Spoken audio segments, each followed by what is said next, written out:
At the core of left-wing thought is a denial of painful realities, the denial of what the French call les faits de la vie, facts of life.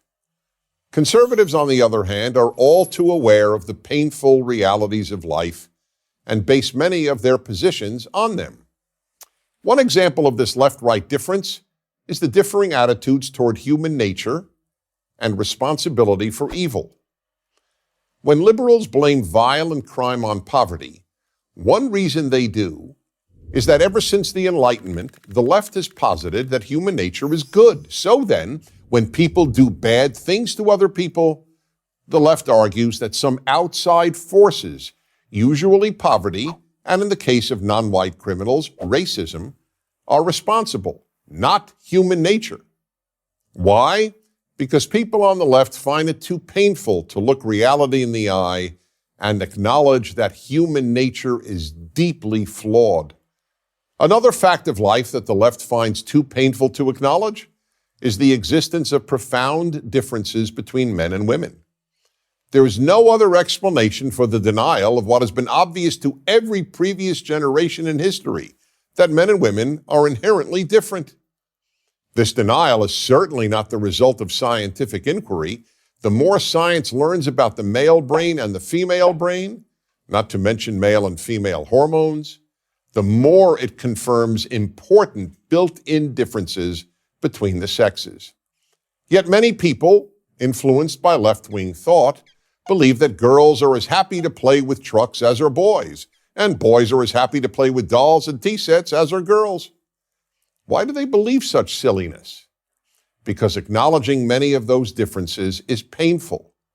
For example, feminists and others on the left do not want to acknowledge that men are far more capable of having emotionally meaningless sex than women.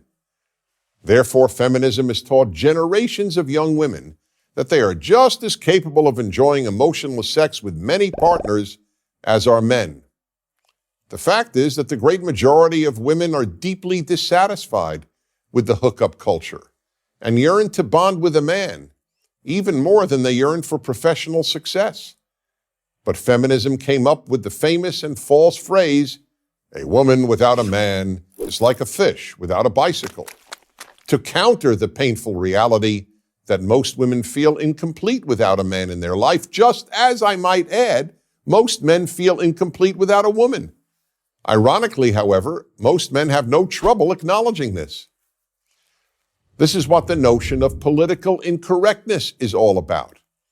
The very definition of politically incorrect is a truth that people on the left find too painful to acknowledge and therefore do not want expressed. To cite yet another example, why are many young black males in prison? The reason is too painful for the left to acknowledge, and therefore it is politically incorrect to say it. Young black males commit a disproportionate amount of violent crime. And why are there speech codes on virtually all college campuses? Because the left doesn't want to hear facts or opinions that cause them pain. That's why the left developed what it calls trigger warnings. A trigger warning, as defined by the Oxford Dictionary, is, quote, a statement at the start of a piece of writing, video, etc., alerting the reader or viewer to the fact that it contains potentially distressing material, unquote.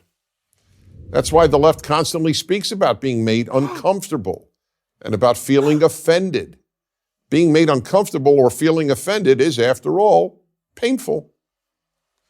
Take the left-wing bumper sticker idea, war is not the answer.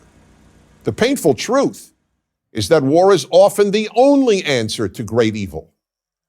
Nazi death camps were liberated by soldiers fighting a war, not by peace activists or by peaceful dialogue with the German regime. But having to acknowledge the moral necessity of war is too painful a truth for many on the left. One might say that leftism appeals to those who wish to remain innocent.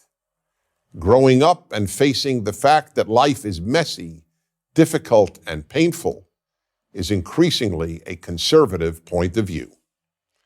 I'm Dennis Prager.